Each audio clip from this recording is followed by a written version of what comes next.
The ocean has always hidden secrets, but no one expected this.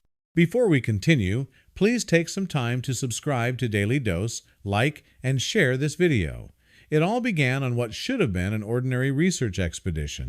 Captain Izzy Barkley, a seasoned marine scientist and head of the investigation crew, had seen her fair share of strange sonar readings, but nothing like this. Alarms from Coast Guard buoys had reported something massive crashing into the ocean floor just miles from the shoreline. The impact had been so strong it triggered deep-sea tremors. And it wasn't just once, reports kept rolling in. Something heavy, incredibly dense, had been dropped into the sea, and Izzy's team was tasked with finding out what. At first glance, what the team discovered seemed simply a rusted metal shipping container resting eerily at the bottom of the sea. But looks were deceiving. This container was unlike any they'd encountered before. When their remotely operated vehicle, ROV, hovered over it and began digging around the edges, it wasn't long before they realized this was no ordinary piece of debris. It was perfectly intact, sealed tightly, and strangely heavy, so heavy, in fact, that when their crane tried pulling it up, their entire vessel lurched and took on water. "What the hell is in there?" Izzy muttered, as the container finally slammed onto the deck with a jarring metallic thud. The entire crew swarmed toward the strange find. Some were excited, others simply confused. Izzy, though, was cautious. She noticed something odd: containers submerged for any length of time usually leak, especially ones with weakened welds or rusted seams. But this one didn't release a single drop of water. It was bone dry. That could only mean one thing: it was built to keep something out, or something in. She warned her crew to stand back. "Open it," she said carefully, but slowly. With a bolt cutter, the lock was severed. 2 deckhands pulled at the door handles, metal groaning under the strain. The doors opened inch by inch, and then silence. For a moment, no one said anything. They just stared. Faces turned pale. A wave of confusion washed over them. Inside wasn't cargo. It wasn't machinery. It wasn't empty either. The container was fully furnished like a home.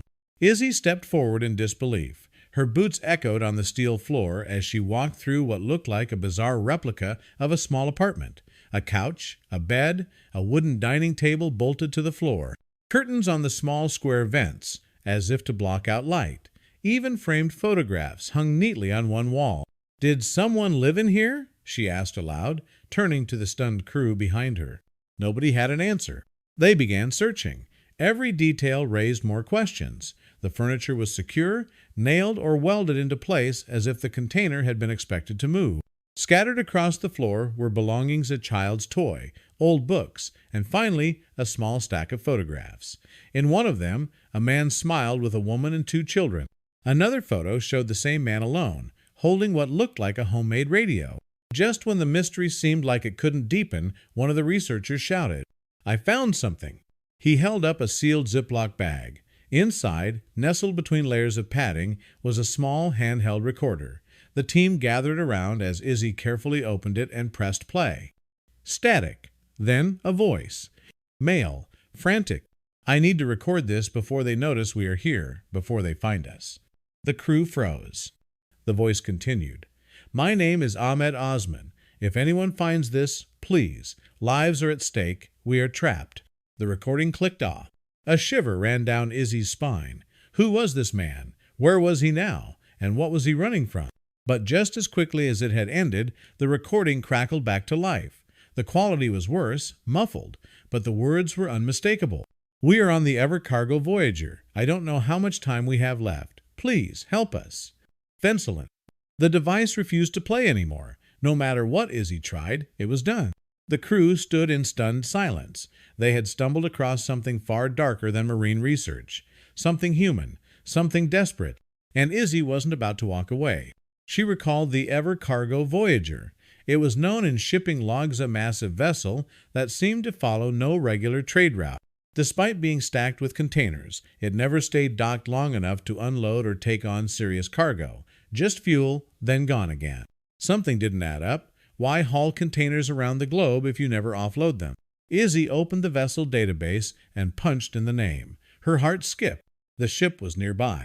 She turned to her team. "We're not letting this go." She radioed the coordinates to the bridge and prepared for intercept. if there were still people aboard, and if Ahmed Osman's voice had somehow reached them from the depths of the ocean. They might still be alive. But they'd need help. Izzy contacted the Coast Guard and local authorities. Law enforcement agreed to intervene, but discretion was vital. If the crew of the Voyager got wind of what was coming, they might destroy evidence, or worse. So they hatched a plan. Izzy, disguised officers, and a biologist from her team boarded a dinghy and approached the ship under the cover story of conducting a marine life survey. It was risky. When they hailed the Voyager, there was a long pause before a gruff voice answered. They were told to wait. 30 minutes later, a ladder was finally lowered. They were given 1 hour. On board, everything seemed staged, too clean, too quiet, but Izzy trusted her instincts. As they moved through the ship, she whispered one name under her breath. Ahmed Osman. A sudden noise, then movement. A hand pulled her into an open container. The officers followed quickly. Inside were people. Dozens, cramped, frightened, silent. A man stepped forward. Izzy immediately recognized him. It was Ahmed. Ahmed's eyes were wary at first, scanning Izzy and the 2 men behind her. "Who are you?" he asked, voice dry and tired. Izzy didn't hesitate.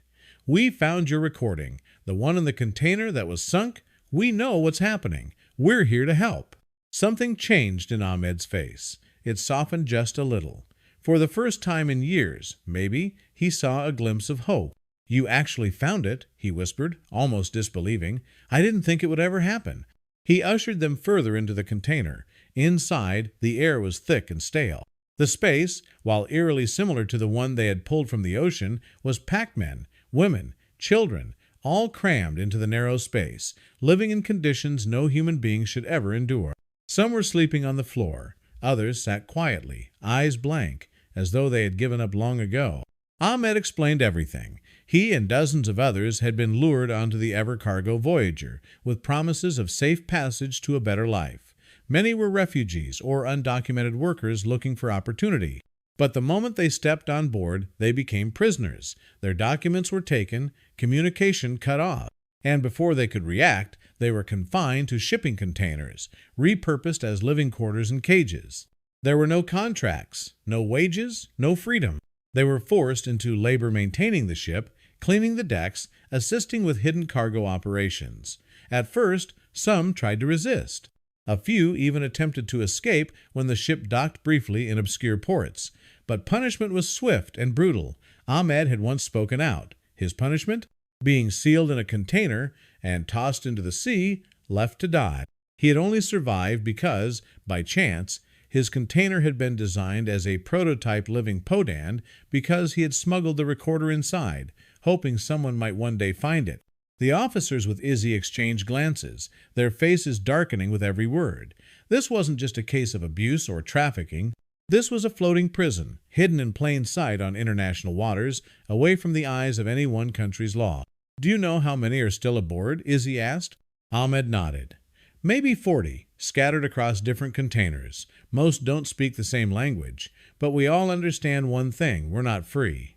Izzy wasted no time. She used her satellite radio to send a coded message back to the Coast Guard ship stationed nearby. The backup team had been waiting for her signal. Within the hour, under the guise of a routine inspection, a full tactical team was deployed. Helicopters hovered. Boats surrounded the Voyager. By the time the captain and crew realized what was happening, it was too late. The ship was stormed. Officers flooded every deck, securing key areas and prying open containers. They found more people, just as Ahmed had said. Some were ill. Others hadn't seen sunlight in weeks. All of them had stories of deception, captivity, and stolen years. The captain and key crew members were arrested on the spot. They had forged documents and falsified logs to avoid detection. But thanks to Izzy's team and Ahmed's desperate recording, they were finally exposed.